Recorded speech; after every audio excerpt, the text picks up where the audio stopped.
PokerStatic.com. We bring you the interviews you want to hear. Now, with your hosts, Bret Oliverio and Eric Bickel, the Poker Static Hot Seat.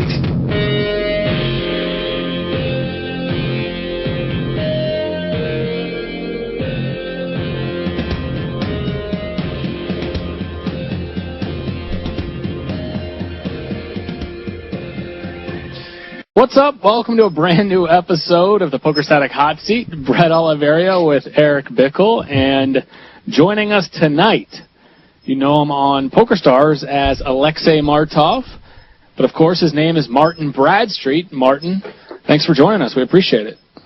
No worries. Now, it's good to be on this show.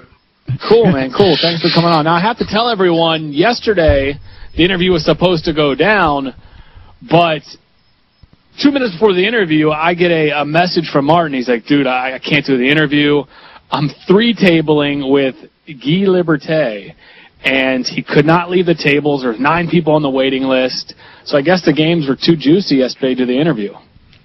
Yeah, I mean, there's always like 12 people. I'm not sure that it's Guy, but I kind of assume it is. It's unusual to have someone from Canada just kind of pop up and play those stakes, and, his play style is kind of like that, so I assume it's probably him. I mean, like, getting on those games, like, they're running right now. He's been playing a lot. I guess since he came back from outer space, he kind of got the bug again. Man, that guy is awesome. Guy is like, he is just so good at life. Like, he has made a living doing pretty much the most awesome thing. Like the Cirque du Soleil is essentially like a party, right? And he's made his job, like, throwing the most epic, weird, like, parties, like, that exist kind of thing. And I just think that's amazing. He's done it, and he's made so much money doing it, with, he's like a circus. Who makes that much money running a circus? It's so impressive to me. I think the guy is epic, incredibly epic. But I guess he's kind of like, the guy clearly loves poker. It's possible he likes it more than I do. Like, I love poker, but he obviously really enjoys it. And he's been I guess maybe playing better, or like, I don't know, but he's been winning in these games. So he's kind of tended to play them a lot. So I guess the reason I cancelled yesterday was that, like, they're running right now, and there's 12 people on the list, and it's not like a normal 6 max 25-50 game or something where, like, if there's 12 people on the list, a lot of the time it's just like, oh, someone's woke up, they're eating a bowl of cereal, might as well just hop on the lists in case they want to play. It's like, these guys are going to stay until he leaves, So, like, that list won't go down. Like, it'll just stay until he quits. Like, none of those players are going to quit. Like, it's like a really hard thing to justify going out for lunch or something if you're sitting in that game, Wow. Like, you're probably going to cancel everything that's going on in your day. Because it's like, it's rare. I mean, poker's hard, and those games are like, they're reasonably profitable. And, I mean, in today's environment, like, it's hard to find a game where that's the case, Like, poker's pretty competitive these days. Yeah, I was going to say, how would you compare? Okay, a game where Guy's running and where people are just flocking to is obviously juicy. Compare that to a game where it's all you pros and there's no Guy. Is there any profit to be made these days in the other games?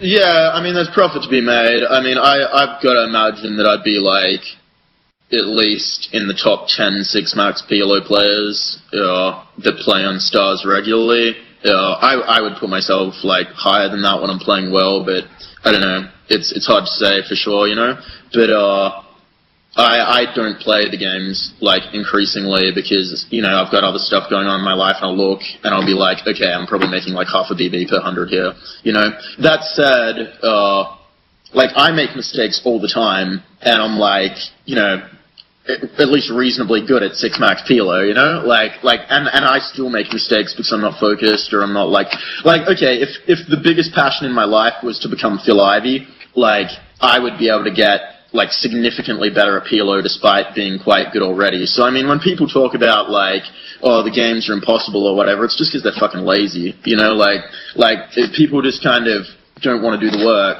and they still want to make the money, and that's like, understandable, but, I mean, I was playing a session well, basically every time I play a session, there's people that are like professional players who are like millionaires from playing the game that I'm playing, and I see them do like dumb shit, like constantly. I do dumb shit constantly. There's areas of my game that I could sit down, and if I spent like 10 hours studying, like something like, I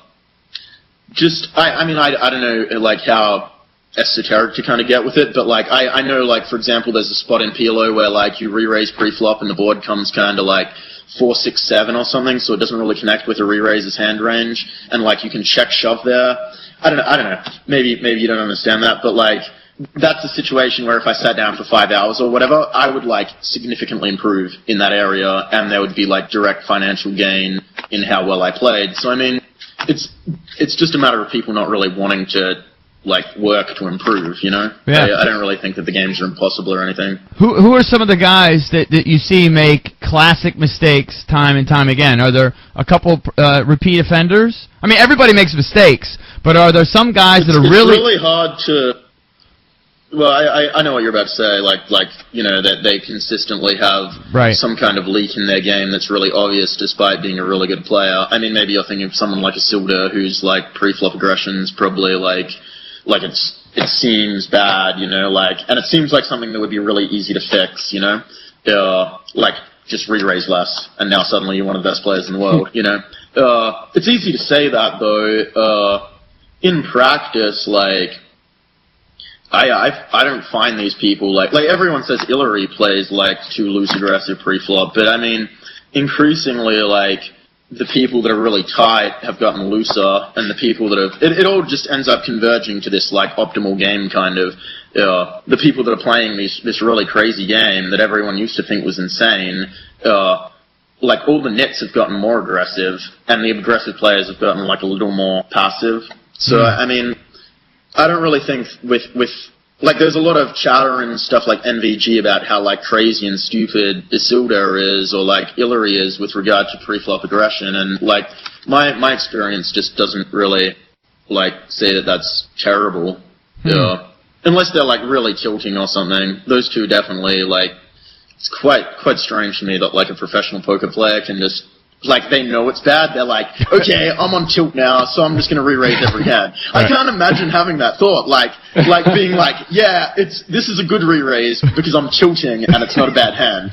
I would just be like, don't re-raise this hand, you're on tilt, the only reason you'd want to is because you're, like, losing. Yeah. Right. I think they're like, yeah, I'm tilting and I'm going to fucking enjoy it, you know? I'm going to re-raise every hand until I stuck out on someone, like, really bad, you know?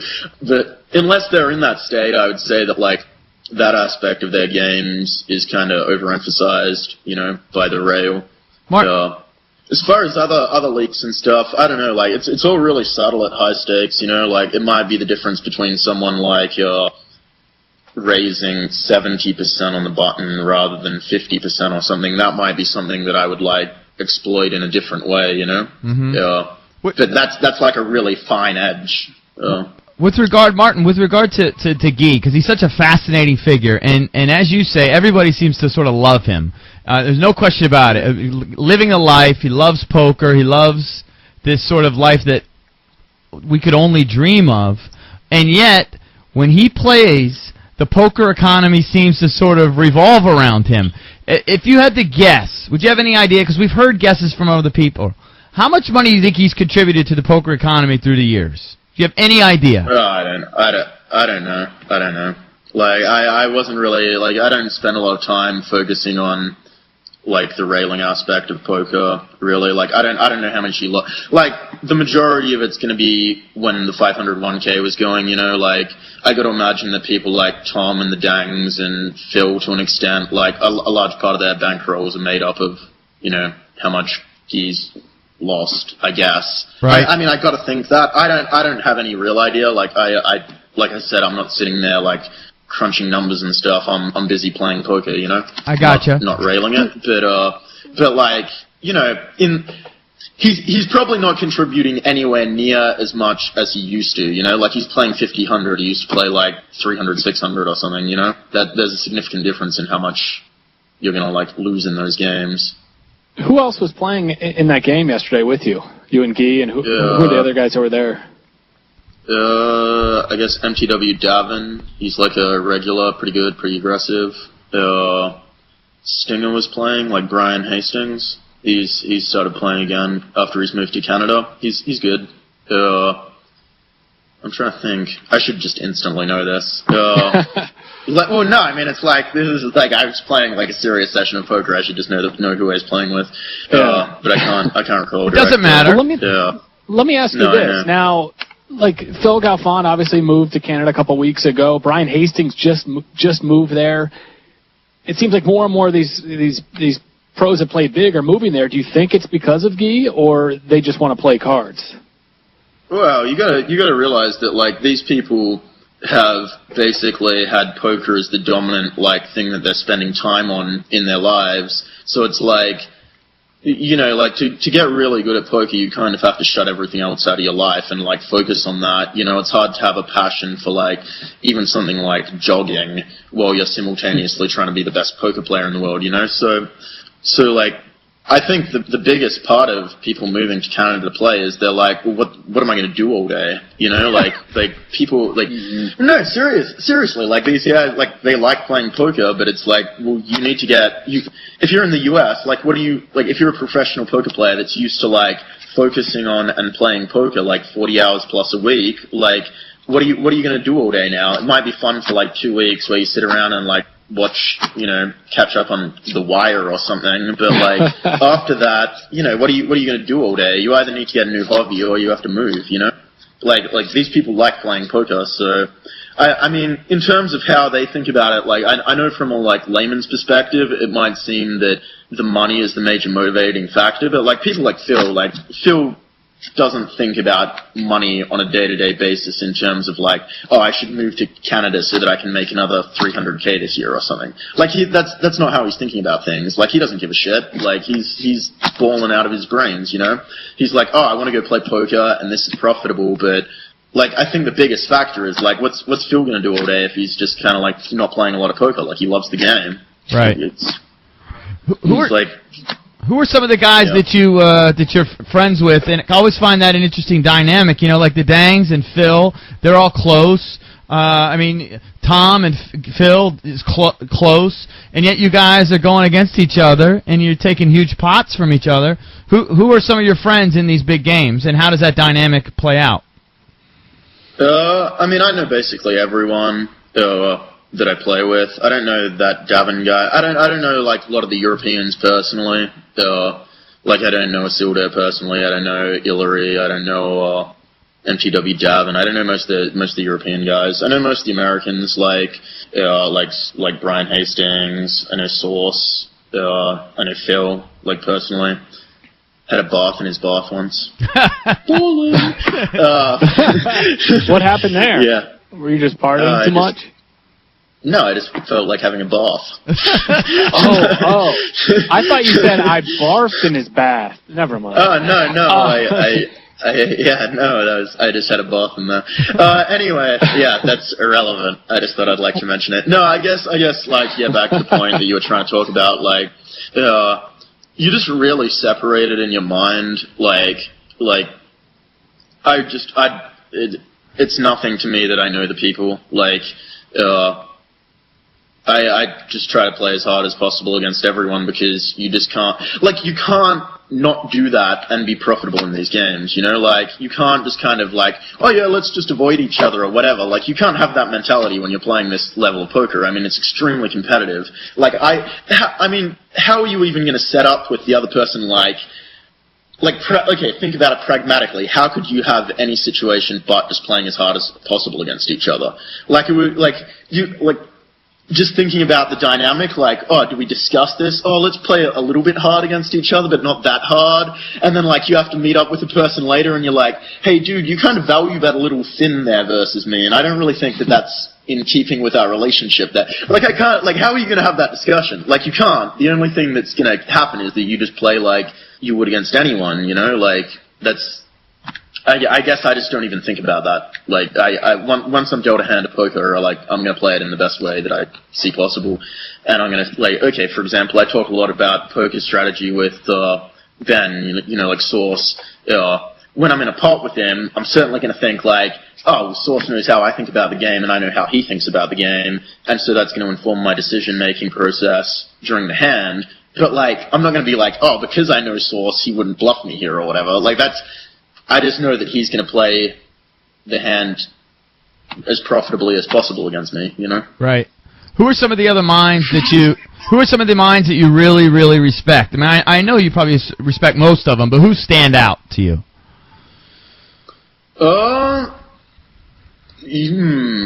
I mean, I think Isildur, like, I haven't talked to him about poker, but, like, I find someone like him more impressive than, you know, like, I really respect Phil's game, for example, but I kind of, like, know how he thinks about poker. Like someone like Cole South or Brian Hastings or Brian Townsend, I think about the game, like, exactly how they do, and just the level of goodness is kind of relative to how good they are at poker, but, you know, I feel like I play poker a lot like Cole, for example, but he just plays that game better than I do, you know? Someone like Isildur, like, he like, his poker mind is different, you know? Like, he thinks about the game in different ways. For example, like sometimes, I guess I'm like a very objective, rational thinker or whatever, and I think that a lot of the time in situations he'll just be like, oh yeah, I'm just gonna, he'll have like a really good psychological understanding of like being able to put pressure on someone again and again and again and again and again, and then know when they're gonna kind of crack or whatever. Like, everyone knows how to do that to an extent if you play at this level, like, everyone's good at everything, but like, I would say he's significantly better at that than I am. For example, like knowing when he can get away with bluffing like 5 times in a row, but then like the 6th time it comes up, since he's done it so many times, like, since he's like burnt all his money doing this like again and again and again, he has a really like intuitive understanding of like, I think he's probably pretty ready to call me all in here, so I probably shouldn't get out of line this time, you know? Right. Whereas I would think about the mechanics of the hand, you know? Like, oh, this is a really, really good spot to bluff, you know? I should bluff here. Like, that would be more how I thought about it. And I think that's how, like, Phil would think about it or something, you know? Like, you know, I can't not bluff here. It's, like, too good a spot to bluff. Whereas I think Isildur would be like, I think Martin's a pussy. He's probably just going to keep holding this spot to me, you know? Or, like, bet Martin's really angry now, and I think he's ready to call me, you know? Like, I think he would have... I don't know. I've never talked to the guy, but, like, just that's my feel. So I really respect his game. I think he's got a really, like... A lot of the stuff he used to do is really, like, futuristic. Like, that people thought was kind of crazy, and then just people do it now. Like, it's just standard. The player Lucky Gump, I really respect his game. Like, everything that I thought was terrible about his game, in terms of stuff like pre-flop aggression and stuff, he was kind of like futuristic as well. Like, everyone, like, people would be like, oh, what a donkey doing this kind of stuff, and they were actually bigger donkeys because they didn't really understand why he was doing it, and now everyone does it to a like lesser extent. I guess I'm kind of talking about stuff like, if the button's raising a lot, Lucky Gump might just re-raise you with just complete ace-king 2-3 with a suited 2 or something, suited 3, which is like just not a good hand, but he might be doing it because of a different reason, like something to do with you raising too many buttons or folding too much post-flop or whatever. So it's easy to see someone, like, a play like that and think, oh, look at this donkey with his ace-king 2-3, like, what a retard, keep doing that, buddy, you know, but when really he's, like, exploiting this, like, quite advanced mechanic that's going on. So I don't know, he was really futuristic. A lot of the stuff that he's done, pretty much everything that he used to do that no one else used to do has just become standard in the games. Like, it's just like, oh yeah, why don't you do that? Everyone does that, you know? Well, let me ask you this. I mean, obviously you've been crushing the 25, 50, 50, 100 games. Why, and you're a big name, or where do you see yourself as far as, like, on the poker pedestal? I mean, where do you see yourself as a player? Do you see, are you right below Cole and Phil, or do you think you can get to that level? Or? It's hard to say. I mean, I would say, like, the fact that I haven't would probably suggest no. I mean, you start talking about being like, I mean, I would say that Cole's one of the 5 best poker players in the world. I'd probably put Phil in there as well. So, I mean, you're talking about that. If you talk about people below, like, the top 10 players in the world, maybe I could get to that level. Because, I mean, you know, I got to imagine that I'd be like in the top 50 or something. I mean, maybe higher. I don't know. Like this sort of thing's retarded. But like, if I had to make a judgment, like I would say that would be where I'd be surprised if I was like worse than the 50th poker player in the world. You know. If you're talking about Phil and Cole, I mean those two. I mean top 5. I'm thinking like Phil, Cole, Ivy, like Tom, Antonius, maybe those 5. You're talking about the like extreme elite, you know. So maybe once you get down below like the 10 kind of guys that just everyone thinks is incredible, maybe then yeah. But I don't know. I don't think I have that level of like aptitude. I mean, like someone like Cole is like all those guys are extremely consistent. Like I'm a bit wackier than them, which is something that like hurts you to achieve that level. They're all like extremely intelligent as well, which means that they can like they're always adjusting faster. You know, like I can sit down and study a situation, and that's how I've kind of improved. Like I'll sit down, do the work, and learn the best play for a spot. But then if a new spot comes up, like I'm gonna make a pretty good decision, but I think those guys, since they're just like really, really sharp and with it, they're gonna make a better decision in that moment. Like they're just really smart guys, you know. Wow. What about from a marketing standpoint? I can't necessarily get that intelligent, you know. I just can't improve that necessarily, you know. What about from a marketing standpoint? Because obviously you have the personality. Just from talking to you, I can tell that you're pretty media savvy and would be great on TV. You're friends with all these big name pros who, you know, have a nice level of notoriety. But from all of our research, I mean, you're well known amongst a certain few, you know, hardcore poker fans, but you really haven't hit that mainstream. Why is that? Is that something you haven't really concentrated on, or is it something you don't want? Well, I mean, are people concentrating on that now? I mean, it's pretty ridiculous to me that like these poker players are getting like agents and shit now. Like, I guess maybe that's why I haven't. Like, if there's people out there that are getting more famous as poker players and they're like attempting to, like, they've got a game plan there, like they're sitting down and they're like, okay, this is a good decision to make me more famous. I mean, I guess if I tried to do that, yeah, I would become better known. Like, I would start playing more tournaments and I would try to network with people in the poker media, but, like, I just don't care about any of that shit, you know? Like, like poker celebrity has to be, like, the worst type of celebrity that exists. I mean, like, what do you get out of it? You know, like having like a stranger in the street come up to you and talk about like your art or something and be like, oh, I really connected with that. You know, I really like what you had to say about that. I can see that being meaningful. Having someone walk up to you in the Rio while you're on a fucking break and you want to piss, like that doesn't sound like a positive at all. Yeah, that just doesn't sound good. Like poker celebrity doesn't sound good. You don't even. It's not even. I don't know. Like. It's not even getting you laid, you know? Like what are you getting out of it? Like, it just doesn't seem like there's a lot to it. If there are people out there trying to seek that, I mean, that's probably why they have more infamy. I'm just kind of indifferent towards that. I guess I also don't play a lot of tournament poker, which is, like, definitely where a lot of people get better known, you know? Well, like, I think I've probably played, like, 5 tournaments, you know? I think at some point a lot of it was, you know, endorsement potential.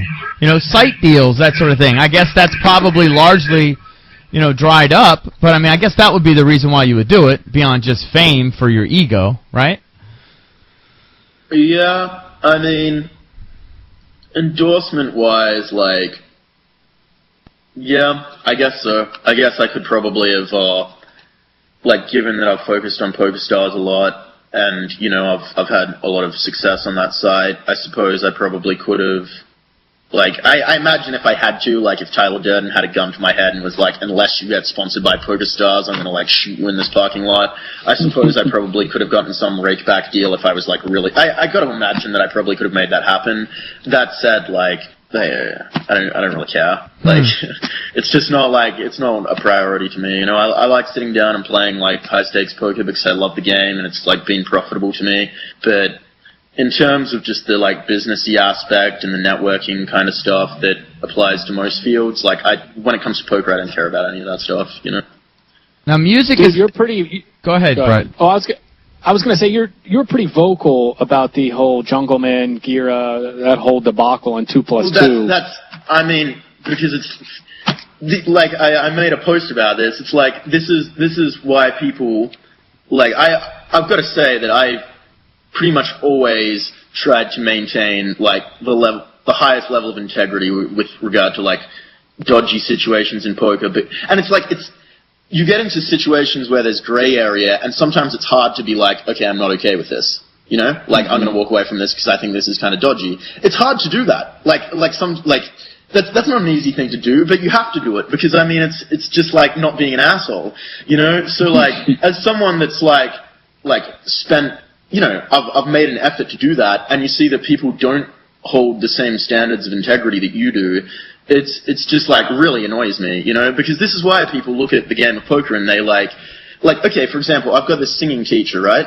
And I'm doing like singing lessons with him, and one of the first things he tells me is like you should like he's like a weird guy, so he's giving me like life advice, and he's like, you should steer clear of gambling. It can ruin a man. So I didn't tell him that I was a professional poker player because I thought he's gonna associate that with, I imagine there's probably someone in his family or something that's probably lost a lot of money, like, and might be a gambling addict or something. For someone to like, you know, this was the first time I'd met this guy and he's giving me like advice to steer clear from gambling. So there's probably a story in there or something, right? Right. I can't tell this guy that I play poker because people like this Girah scandal exists, and they're going to associate the two things, like this broke down degen and me, when for me, like, poker is just this like extremely competitive, like intellectual pursuit that has absolutely nothing to do with like being like a degenerate. It's got everything to do with being like this is like a skill that's like hard to acquire, you know?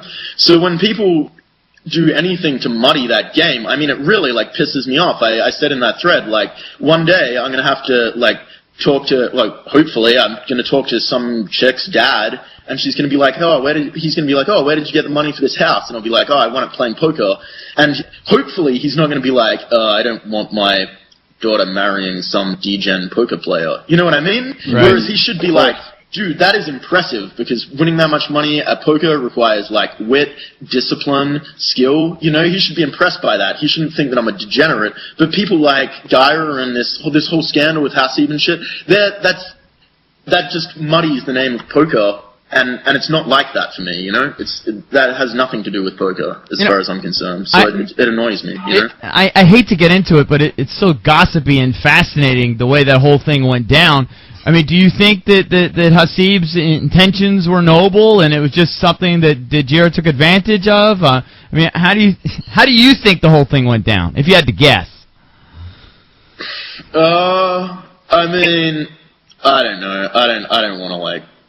I don't know. Like, I think everything that I've wanted to say, I've said in the thread as it kind of evolved. Like, as more information became available, it was kind of a shitty situation because, like, to get more information, they kind of like made you slander them.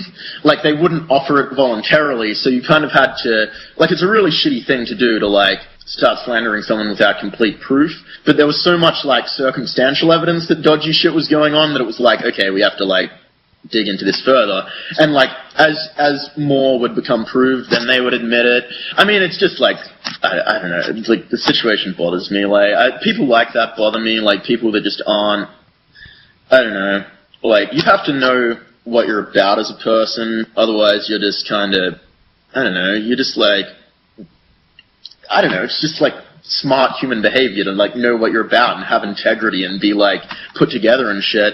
And like people that are kind of doing that sort of thing, it's just like, what are you doing, man? Like that's not living the good life, you know? Like this sort of shady shit. You should be able to admit like anything you do in your life comfortably, without having to worry about it. Like you should be happy with who you are and shit. And like this kind of like dodgy shit, like, I didn't want to tell them because maybe people would see it this way. It's like, why are you doing it in the first place then? If you're not going to admit it, why are you doing it? You know that's dodgy shit. Fucking, you know, get some like, I don't know, get some principles, you know? Yeah. Can any of those guys? I mean, obviously, Jose, his reputation shot. I mean, I cannot imagine. We interviewed him. I can't, you know, what a sweet kid he was to us. He would hit me up on Skype all the time. He was probably trying to scam me. Who knows? But he seemed like a really sweet kid. Yeah, probably. But, okay, so his reputation shot, and I feel bad about that, but, you know, it's of his own doing. Hasib, it seems like his reputation, we interviewed him, another nice guy. I don't know anything. Seems like his reputation fairly shot. Jungle Man, though, does he is he able to withstand all of this and maintain some standing in the poker world, in your opinion? Oh, I mean, you got to imagine that, like, people, like, it's hard to kind of, I mean, we're guys, you know, like, guys kind of move on, you know, like, if someone does something kind of shitty, usually, like, it's hard to hold a grudge against someone just forever, you know, like, I would have a beer with Jungle Man, even though I think that the whole situation that he was involved in was pretty dodgy, like, but if I met the guy, I'd probably want to hang out with him, you know, I mean, I have met him, but like, in passing or whatever, it's hard to kind of, I think the big thing is that, like, in that situation, people's, like, trust is gone. Like, I wouldn't, like, you know, invest in Jungle Man's business personally or something. Mm-hmm. Or the same with Hasib or whatever. But, I mean, like, people make mistakes or whatever, you know? As far as, like, their shadiness, I don't know. Like, I personally kind of, if someone can do something once, I'm not going to, like, trust them with things. I don't know. I think that, like, Jungle Man's standing in the poker world, like, it's impossible that people won't just, like, that they'll hate on him forever. I mean, you're talking about, like, probably the best no-limit heads-up player in the world. Like, his skill at that game, like, people are willing to, like, let everything else go and focus on that, you know? I mean, he's that good at poker.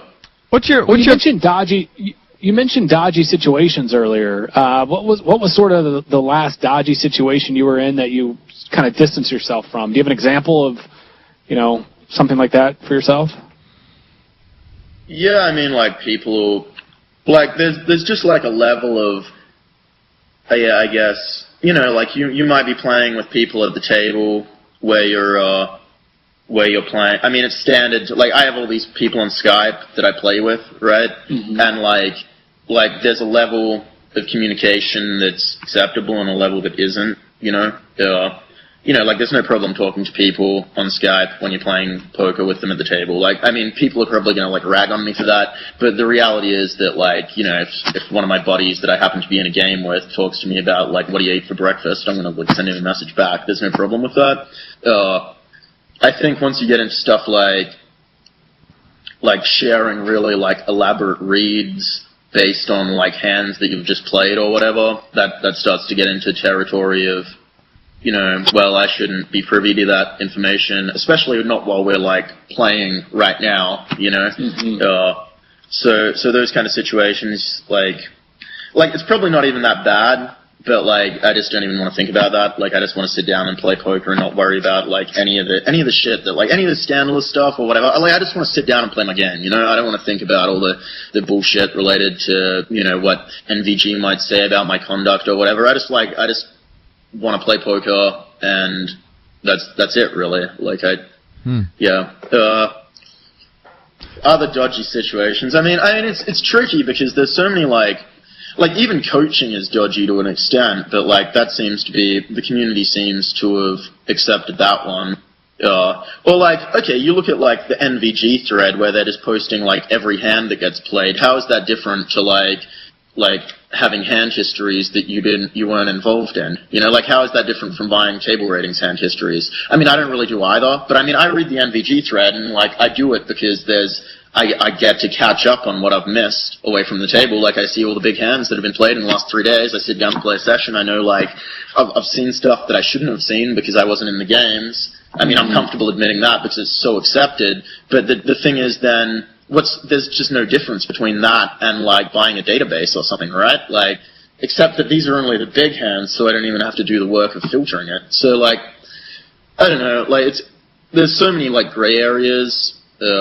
Like I said, it's kind of hard to say, but I think you just kind of have to use your intuition. I mean, like I'm saying, I have no problem admitting that I read the NVG high stakes thread, right? If you have a problem admitting something, like, then fucking why are you doing it? You know, like, yeah. like I'm happy with my conduct. I don't have to defend anything. Like, well, if someone was like, oh, Martin, he's so dodgy, he's reading the NVG high stakes thread to get advice on hands, I'd just be like, fuck off. Like, I don't care. So, I mean, I'm comfortable admitting everything. People that aren't, they're probably doing dodgy shit, you know? Like, if you're not happy telling the community what you're doing, then don't do it, you know? Did you see Black Friday coming? Did you keep a lot of your role mostly on Pokerstars? I mean, you played on Full Tilt.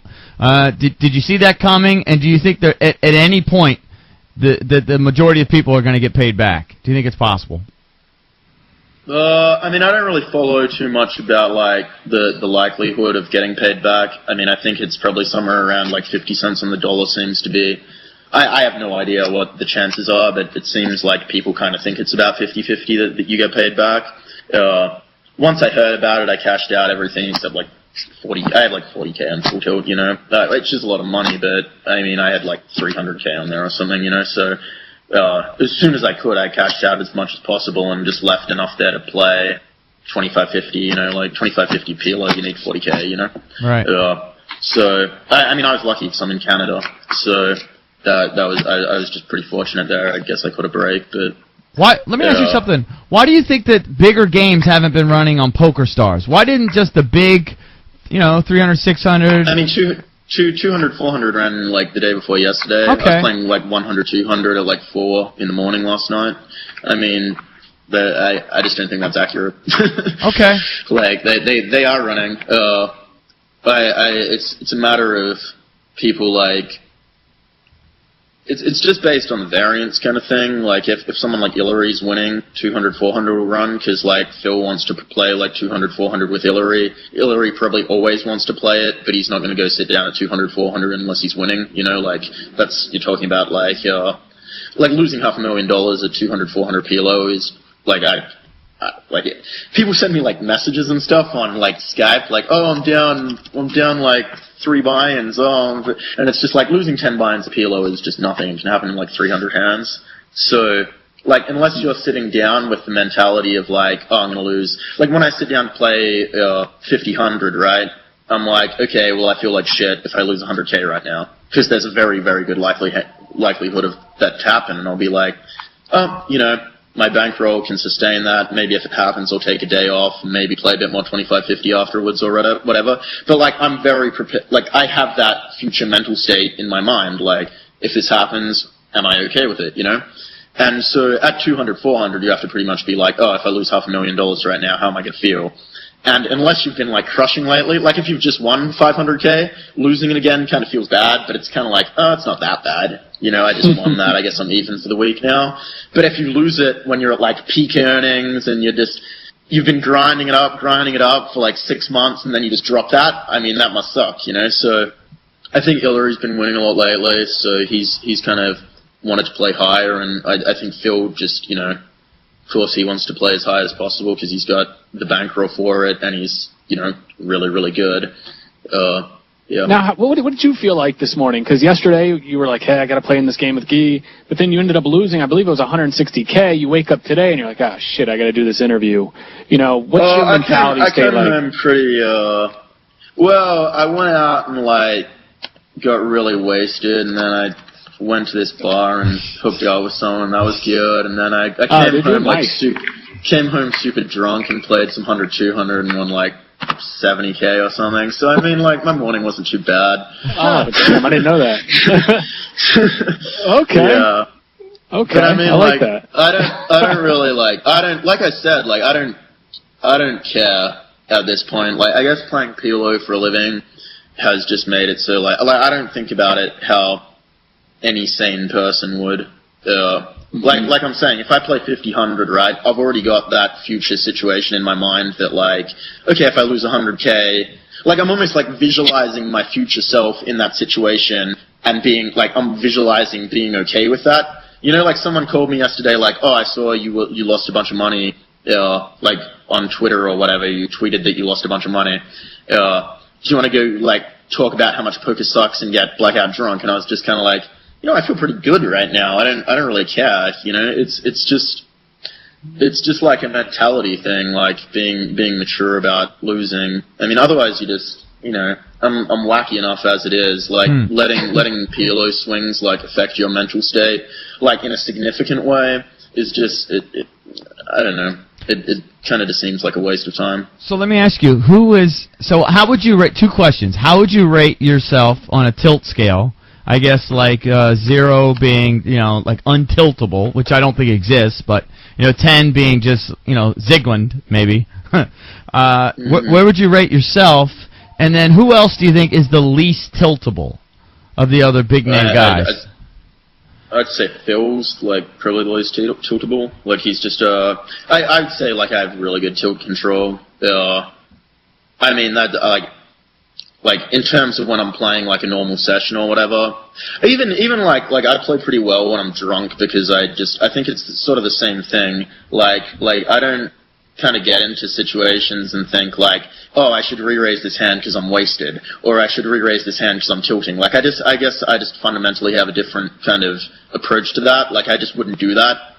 Like I guess I'm just like a very objective, rational person when it comes to like my poker game. So I'd say like my tilt control is pretty good. I wouldn't play in a game that, you know, I would say in terms of how I like manage my role in those situations, it's pretty good. Like I wouldn't, if I'm in a game with like a really good game and I notice myself tilting a bit, I'd like weigh up how good the game was versus, you know, do I really want to play right now? Usually, it's usually not like, am I tilting? It's like, do I really want to be playing poker right now? Like, if I don't want to play poker, I play worse. And if I'm playing worse, like at the level I'm playing, I don't think that I can be profitable in like a tough game. You know? So like, if I've copped a bunch of bad beats, I might still be like, yeah, this is awesome. I'm loving playing poker. You know? I might just really, really feel like playing that given session, so I'm not going to tilt. If I cop a bunch of bad beats and I'm like, oh, I have to keep playing because this game's good, I would probably just quit there, you know? It's not a matter of, like, me caring about the money lost. It's more like, do I want to be playing poker right now? Like if I don't, I just typically don't play, you know? Right. Now, Martin, we'll let you go here in a minute, but yesterday when we were messaging, you were like, yeah, I'm pretty sure this is Guy, or you said, this is Guy, I have to play. And I was like, are you sure? Like, I heard he's not playing anymore, and you're like, and what you told me, like, yeah, I'm positive. I played with him a bunch. Can you give us, like, maybe one or two things that Guy does where you're able to spot this guy online and say, okay, I think that's him? Well, I mean, there's only so many people that play 50-100. Like, I'm not going to break down his game, but, like, I don't really need to tell you that I'm pretty sure it's him. I mean, if you just look at the fact that someone from Canada popped up randomly on Stars after Full Tilt closes, right after he gets back from outer space, and starts playing. Like, there's only so many people. Like, I guess I'm, like, fairly in touch with the high-stakes poker community at this point, and it doesn't make sense. This is why there's so much, like, the multi-accounting thing, like, bothers me, because it's like, someone doesn't just pop out of nowhere and start playing 50-100 PLO on Stars, you know? Like, this person they have a history to be playing that game, and, like, after playing PLO, like, professionally for 5 years or whatever, like, I'm pretty in touch with all the people that exist that play at that level, you know? So when someone just pops up and the location's Canada and they're playing 50-100 and they play, like, a lot, I mean, there's that. I'd also say he's not quite as aggressive. Like, that would be the big thing. Like, the games I play are, like, very, very aggressive.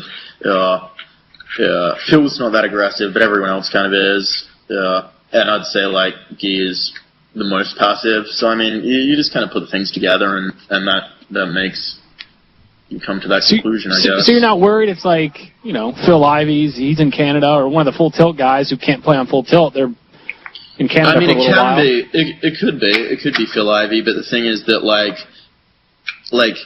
I'm saying, like, hypothetically it could be, because I bet my life that it wasn't.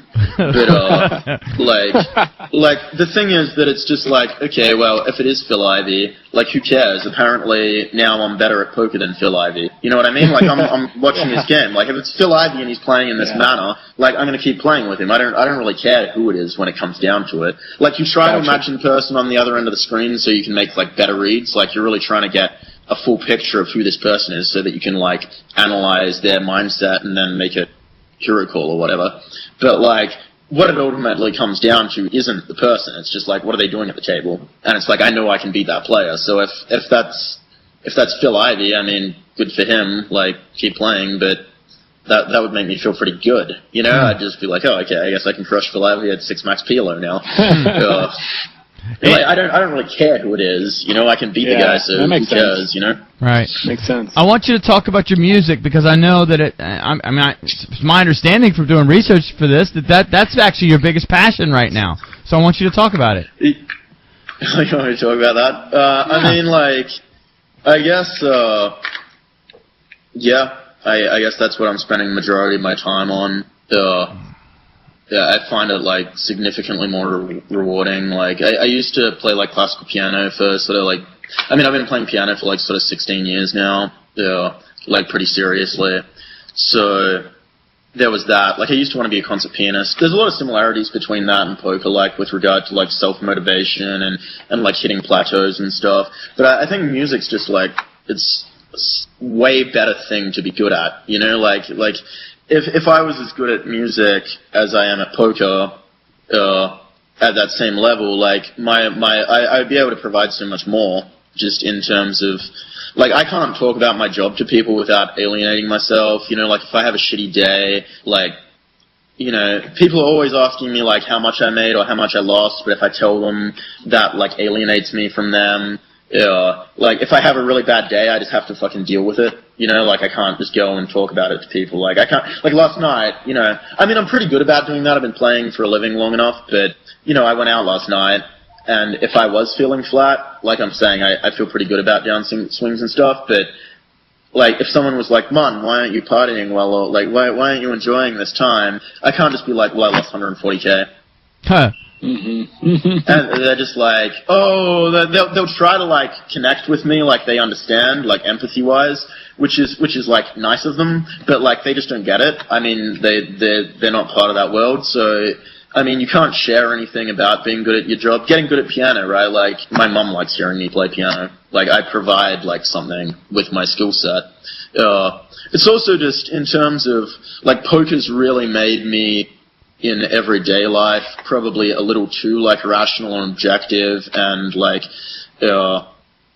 I think poker players naturally, the sort of person that's drawn to poker is probably pretty analytical or whatever, but poker definitely makes you more like Phil Ivey face towards situations. Like, you know, there's that the band Full Tilt commercial where Phil Ivey walks in on his wife like boning some dude, and it's just commercial. Like. But I mean, I feel like that would probably be my response there. Like, and then I would be like, okay, this is over, and I'd like cut the person out of my life or whatever. But I feel like that might be like very much because I play poker for a living. Like, I would just walk in and just be like, there's no point in tilting over this. I'll just move on, and this person is now out of my life. Whereas, like, maybe I should get angry. You know, like, as a human being, maybe I should be getting more emotional in that situation, but I would just be, like, very objective about it. So something like musical performance where you're, like, completely absorbed in the moment and you're trying to, like, convey an emotion as like, realistically as possible. It's kind of like a method acting thing. Like, you're trying to get into that moment and immerse yourself, like, as fully as possible to communicate, like, a human expression.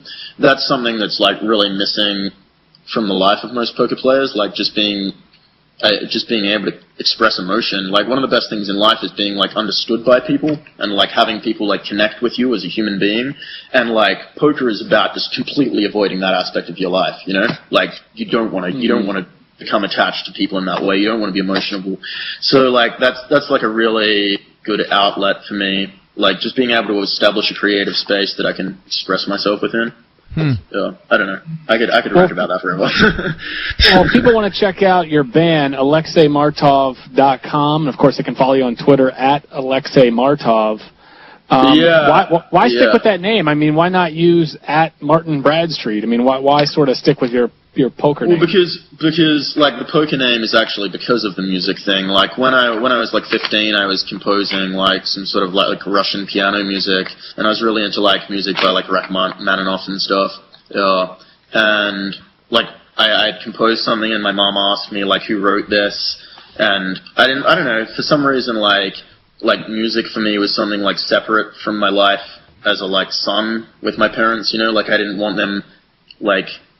I guess, like, this is really immature or whatever, but I didn't want them, like, taking credit for that in a way. You know what I mean? Like, it was, like, my thing, and I didn't want them to be, like, involved in that. That was, like, my own space.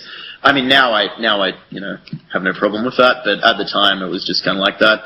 So I told them that it was written by AlexeiMartov, because that kind of sounded like a Russian composer, you know? And then I thought, like, when I started music with this band, I was just like, well, that's... You know, it's hard to find a good band name, and like a lot of these indie bands have these like shitty, retarded kind of like, you know, like long-winded kind of, you know, unicorns in the sky or something, and it's just like, what the fuck does that mean, you know? This kind of has a story. I mean, that's the name I was writing under. It sounds kind of professional in a way, like Franz Ferdinand or Noel Barkley or whatever. Like, you can get the domain names for it. Like, like, if it was successful, you can kind of imagine people being like, oh yeah, I'm into AlexeiMartov, they're good, you know?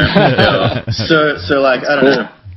Yeah. As far as like the music that's online, that's like really old, but you know, we've only played a couple times together, but like, I think everyone involved in the project is pretty serious about it.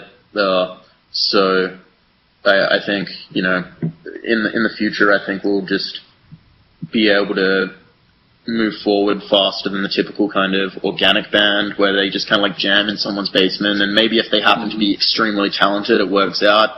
I mean, I'm just like a very driven person, and like I need this kind of in my life, so that's what I'm spending the majority of my time on. Just trying to make that happen, man. I guess. Well, good luck with it. How old are you? Eric and I. Eric, how old are you? Just curious. I'm 26. 26. Oh, okay, cool. So it's like. Yeah, so I've also got this like ticking clock thing that it's probably just an illusion, but like in terms of being like playing music or whatever, like for me the big goal, like I have this like vision of playing to like around 500 people in like Japan, and like because like I've kind of played like a sort of proggy music, you know, like and Japanese people really like that shit, like the sort of jazz prog rock kind of, and they also really like unusual like people flipping out and shit, you know, which I really like doing. Like I like fucking just rolling around playing guitars all around, you know, going really crazy. So like that's kind of that's the end game for me, and I kind of want to have that before I'm like 30 and kind of start to. I kind of imagine once I get to a certain age, like I won't be willing to express myself in that way. I'm not sure, but I can kind of imagine like. Who does that stuff, you know, like who acts in that way? That's very childish or whatever. But I want to do that while I'm still like, you know, relatively young. So that's that. I mean, I feel like that's an achievable goal. I'm not talking about like playing, you know, the Wembley to 40,000 people or something. But that's what I'm trying to get to, you know. And I think it's attainable. So I'm just kind of trying to, I don't know. I've got like a plan, and I'm just moving forward in the steps of that plan to get to where I want to go, I guess. Well, awesome. Well, listen, it's been fascinating talking to you. I know you're on Twitter. If people want to follow you on Twitter, how do they do that? I'm AlexeiMartov on Twitter. That's ALEXEI Martov, MARTOV. Perfect. Yeah, they should follow me on Twitter because I'm actually pretty awesome. I'm gonna do that right now.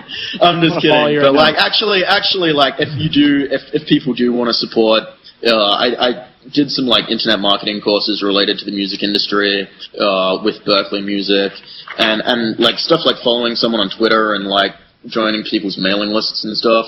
That actually like that matters a lot in today. People haven't quite worked out how to like parlay that into like, since it's also new. Right. People don't really know how to translate something like Twitter followers into like selling albums. But what everyone kind of knows is that like whatever it is, it's like important to have some kind of presence, and then there's a lot of ways to leverage that now. I mean, it might be something like a viral music video, or it might be something completely different. I don't know. Like, people are very much experimenting with that area, but even if you're not actually reading the Twitter, just actually having that be a big number is starting to contribute to stuff like, you know, without a doubt, you are more likely to get signed by a record label if you have 50,000 followers on Twitter. Like, that's going to be something that people look at now. Like, they're actually going to look at your Twitter followers and be like, oh, this person has a big online presence, that's hot right now. You know, so I mean, that sort of thing does matter. And, you know, if you want to be supportive of that kind of thing, you should definitely follow me. For sure, man. I'm gonna follow you right now. Awesome. Oh yeah. Okay. Well, I love it when you talk to it. Daddy to me. I'm gonna follow you right now. Oh yeah. Ooh. Nah, but ooh, I love thanks for coming up. Thanks for coming on. I love how like everyone's so eager to be stalked these days. Yeah. They're like, please let me tell you what I ate for breakfast. No, please, Bret. Please let me tell you. You need to know about this tuna sandwich I just made. The problem is very important. The problem is that your self-worth gets caught up in your number of Twitter followers. So you feel like you're a zero if you don't have any good followers. I only think that's the case if you're like retarded. I mean, like, well, a lot of people are. If you don't have like some solid pillars that your like self-worth is based around, like, I mean, whatever. I think it's important to have that kind of stuff sorted out before you start tweeting about things. You know, like if you're really putting your self-worth into like, man, I haven't had one of my tweets get retweeted for like a week, and what am I doing with my life? You know, like if that's really going through your mind, like you need to fucking sit down and have like a think about. Yeah, you got to reevaluate. What you're really reevaluate your life, I guess. But well, listen, it's fantastic. It's fantastic to have you. Really appreciate it. Good luck with the music. Yeah, cheers. Good luck with the poker. Thanks. Everything. And we'll talk to you again soon for sure. Yeah, let's do it. Okay, thanks a lot, Eric.